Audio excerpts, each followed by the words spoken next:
सुशांत सिंह की जमीन चंद्रमा पे थी, उसका पैसा बेकार चला गया। अब ये तुम क्यों सोच रहे हो कि ये जो तुम कर रहे हो ये आम आदमी के बस की बात नहीं, और अगले सैटरडे को तुम मर जाओगे। इसलिए मृत्यु को भी समाधि कहा जाता है। मन के हारे हार और मन के जीते जीत। तुम्हारी बीवी जो है आज शाम को किसी से फोन पे बात करके बड़ा हंसती है, बोले भाई हंसने दे, मुझे कुछ मत बता, और कंट्रोल करने की कोशिश की तो पागल हो जाओगे।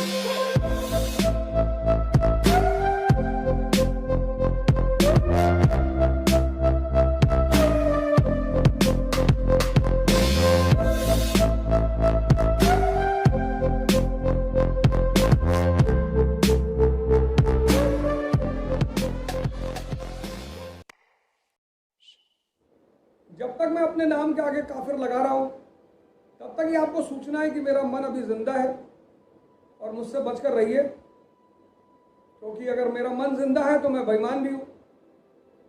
वो तो जिसका भी मन जिंदा है, जहां मन है वहां आदमी दुनियावी है। इसीलिए तो इंसान का कोई भरोसा नहीं, क्योंकि उसका मन है, वो कब बदल जाए। भाई आप 2 करोड़ रुपए लेकर आए अपने घर, आपने अपनी नौकरानी से कहा, नौकर से कहा कि यार 2 करोड़ रुपए हैं बैग में, और वो लोग 15-20 साल से आपके घर पे काम कर रहे हैं। आपके पैंट के जेब से 5,000 रुपये निकाल के दे दिया कि साहब आपका 5,000 रुपये पड़ा था, आपका मोबाइल वापस कर दिया, आपकी घड़ी वापस कर दी, आप बोला आप बड़ा ईमानदार हैं लोग। जी बिल्कुल, लेकिन 2 करोड़ उन्होंने देखा नहीं है। मन तो देखने पे बदलता है ना, बुद्ध का मन देखने पे बदला, सुन के थोड़ी बदला।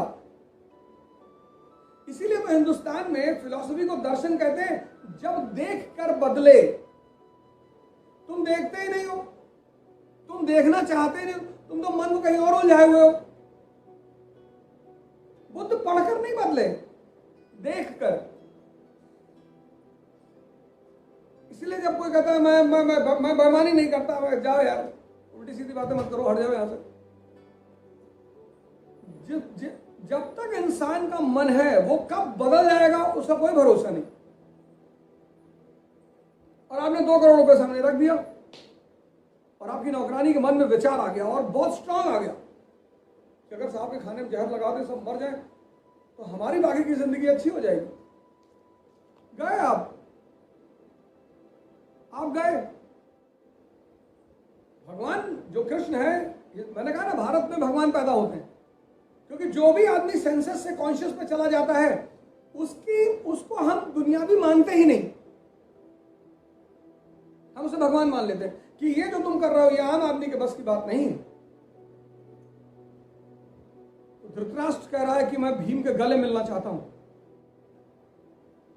और कृष्ण को यह बात समझ में आ रही है कि दुर्योधन को मारा तो इसी ने है, अर्जुन को क्यों नहीं,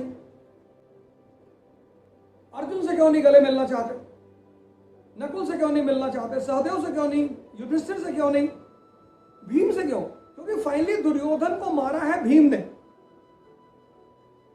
और वो पुत्र मोह में अंधे पहले से थे और अंधे हो गए। तो धातु, लोह धातु की एक भीम की प्रतिमा बनाई जाती है। अब ये सब कहानी पढ़कर हो सकता है आपको कम समझ में आए, देखकर।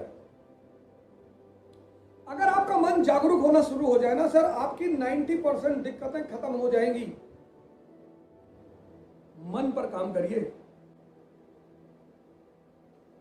और कलाम साहब की किताब है, मैं तो कहूंगा आप सभी मंगा लें उसे और पढ़ें, इग्नाइटेड माइंड्स। मैंने कल आपसे कहा ना कि वो जो इब्न अरबी वाली धारा है, हम सब, वो मन को बड़ी पॉजिटिव बनाती है। मैं की जो धारा है वो मन को नेगेटिव बनाती। जहां तुमने कहा मैं हिंदू, बस तुम सीमित हो गए। जहां तुमने कहा मैं मुसलमान, वहां तुम सीमित हो गए। और एक सीमित मन बहुत बड़े बड़े काम नहीं कर सकता। इग्नाइटेड माइंड्स बहुत अच्छी किताब, एपीजे कलाम की है, ऑनलाइन मिलेगी, मंगा लीजिए, पढ़िए, एक एक लाइन पढ़िए, 1 पेज पर डे पढ़िए, उससे ज्यादा मत पढ़िएगा। सर क्या मतलब उस किताब को क्लास 10th में हिंदुस्तान में कंपलसरी होना चाहिए था। इग्नाइटेड माइंड्स, जागा हुआ दिमाग। ध्यान पर आज तक कोई स्पेसिफिक किताब नहीं बनी, है ही नहीं, बनी ही नहीं। हर विषय पर किताब है। ध्यान पर कोई स्पेसिफिक किताब नहीं है, क्योंकि कोई स्पेसिफिक फॉर्मूला है ही नहीं। जितने व्यक्ति इस दुनिया में हैं सबके लिए अलग अलग फॉर्मूला है। शुरुआत एक जनरल फॉर्मूले से होती है, जैसे वो सांस का फॉर्मूला है कि आपने सांस पे ध्यान दिया, वो शुरुआत है। लेकिन जैसे जैसे आप उसमें गहरे बढ़ते जाएंगे वैसे वैसे आपका ध्यान की पद्धति आपके हिसाब से होती चली जाएगी। योगा मतलब union of your breathing and conscious. तो वो जो हीलिंग होती है, बेसिकली हीलिंग वो कॉन्शियस की वजह से होती है। बहुत सारे लोग जब बीमार हो जाते हैं तो योगा शुरू करते हैं, तब कोई फायदा नहीं होगा सर। कबीर ने कहा नहीं, दुख में सुमरन सब करे, सुख में करे ना कोई। और जो सुख में सुमरन करे दुख काहे को होए। तो दुख में दिमाग को कंसंट्रेट करना बहुत मुश्किल है। जैसे किसी व्यक्ति को कैंसर हो गया, उससे आप कहिए कि यार ध्यान करो, अब उसके मन में एक बात बैठ गई कि मैं मरने जा रहा हूं। वो कहेगा मैं क्यों ध्यान करूं, मुझे मरना है। तो गुरु नामदेव महाराष्ट्र के बड़े फेमस संत रहे, उनसे किसी ने आके पूछा कि आप कहते हैं ध्यान साधना करो, भगवान मिलेगा और ये मिलेगा, क्या होती है ध्यान साधना, बेवकूफ बना दें आप सबको। गुरु नामदेव ने कहा कि यार ऐसा है, इधर आओ, थोड़ा करीब में आओ। आया तो उन्होंने उसका फोरहेड देखा, बोले यार तुमको बताने से भी कोई फायदा नहीं है। आज सैटरडे है और अगले सैटरडे को तुम मर जाओगे। अरे उसने कहा ये क्या कह रहे हैं। हाँ बोले अगले सैटरडे को गए, तुम्हारा खेल खत्म। वो बंदा लौट कर आया अपने घर पर, कमरे में जाकर लेट गया, खाना छोड़ दिया, पीना छोड़ दिया। घर वाले आ गए, क्या हुआ, कहा मैं तो बस अगले सैटरडे को मर जाऊंगा। और एक हफ्ते में गल कर खाक हो गया, किसी से ना बोलना ना बात करना, कुछ नहीं। आवाज चली गई, सोच चली गई। लोगों ने कहा यार वो तुम्हारा प्रोजेक्ट चल रहा है पिंपरी वाला पुणे में। अरे बोले भाड़ में जाए प्रोजेक्ट, हमसे क्या लेना देना। बोले वो फलाने वर्मा जी तुमको गाली दे रहे थे। बोले देने दो यार। बोले वो तुम्हारी बीवी जो है आज शाम को किसी से फोन पे बात करके बड़ा हंसती है। बोले भाई हंसने दे, मुझे कुछ मत बता, मुझे किसी से कोई मतलब नहीं, मैं मरने जा रहा हूं। शनिवार की शाम को गुरु नामदेव उसके घर पहुंचे। बोले और रोना पिटना मचा हुआ था, लोग रो रहे थे। गुरु पहुंचे, बोले और क्या हाल है। बोले हाल क्या है, शाम हो गई अभी तक तो निकली नहीं। बोले निकलेगी भी नहीं। बोले एक हफ्ता कैसे बीता। बोले कैसे क्या बीता यार, जिंदगी उलझी हुई थी, मतलब परेशान हो गए, डर के मारे हालत खराब थी। बोले दिमाग कहीं गया। बोले कहीं नहीं गया। बोले यही ध्यान है। बोले दिमाग कहीं भागा। बोले कहां कहां भागेगा, मरने जा रहे थे तो कहां भागेगा। इसलिए मृत्यु को भी समाधि कहा जाता है। सारा गेम तो ये सेट करता है, सारा दिमाग सारा बवाल यही सेट करता है। सब पता नहीं कहां से थॉट फेंक देता उठा के। आप बैठो, इतनी बम्बार्डमेंट करेगा थॉट की, बड़ा असहाय फील करोगे जब आप ध्यान शुरू करोगे कि यार मेरे ही मन में चल रहा हूं, मैं नहीं रोक पा रहा हूं। और लगा कर देख लो सर ताकत, नहीं रोक पाओगे सर। वो जो दुनिया कंट्रोल करने की बात करते हो, अपना मन नहीं कंट्रोल कर पाओगे। और कंट्रोल करने की कोशिश की तो पागल हो जाओगे। और मजेदार बात, तुमको पता ही नहीं चलेगा कि विचार कहां से आ रहा है, कौन कौन से आ रहे हैं। बैठे, सुशांत सिंह की जमीन चंद्रमा पे थी, फालतू में खरीद लिया उसने, उसका पैसा बेकार चला गया। अब ये तुम क्यों सोच रहे हो।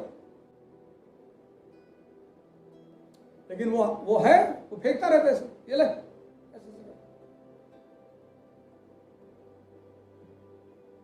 तुम बाहर के इंसान की बड़बड़ाहट बंद करवा सकते हो अंदर। इसलिए मैं आप सभी लोगों से व्यक्तिगत तौर पर, सभी irrespective of caste, religion, region, ध्यान को शुरू करिए। अब मौका है, अभी 4-5 महीने के अंदर आप एक अच्छे ध्यानी और एक अच्छे योगी हो जाएंगे। 3 महीना मिनिमम लगेगा, 3 महीना मिनिमम लगेगा। ऐसी तो कोई किताब है नहीं जो ध्यान पर किताब हो, मैं आपको बता सकूं कि ये किताब है। लेकिन मैंने कहा कलाम साहब की किताब इग्नाइटेड माइंड्स, आप उसको पढ़ सकते हैं। The autobiography of a Yogi पढ़ सकते हैं। आप पढ़ सकते हैं the mystic saint, woman saint Rabia, वो जो मुसलमान संत है, आप उसको पढ़ सकते हैं। इन सब किताबों से आपको थोड़ा थोड़ा हिंट मिलेगा।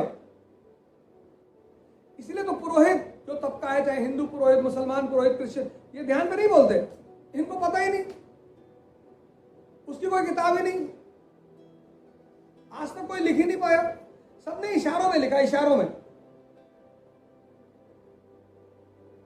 तो चूंकि ध्यान एक मिस्टिसिज्म का सब्जेक्ट है, तो पुरोहित उस चीज का बड़ा फायदा उठाते हैं, एक स्टेबिलिटी देते हैं इंसान को, स्वर्ग है और ऐसा ऐसा करोगे तो स्वर्ग पहुंच जाओगे, एक कंफर्मिटी देते हैं। इसलिए प्रीस्टों का बिजनेस चलता है, वो कभी खत्म हो ही नहीं सकता, क्योंकि 95% पॉपुलेशन कभी रिस्क ले ही नहीं सकती। जिस एरिया के बारे में जानती नहीं उधर जाना ही नहीं चाहेगी, क्यों फालतू में टाइम दें। अभी भी कुछ नहीं बिगड़ा। मैं आप सभी लोगों से सादर निवेदन कर रहा हूं कि अभी भी कुछ नहीं बिगड़ा, और आप सब लोग ध्यान और योग को अपनी जिंदगी का हिस्सा बनाइए। बहुत मानसिक ताकत की जरूरत पड़ेगी आपको आने वाले समय से निपटने के लिए। आपका पैसा आपको बचा नहीं पाएगा, नहीं बचा पाएगा।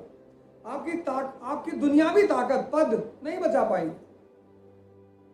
पहली लड़ाई मन से ही है, मन के हारे हार और मन के जीते जीत।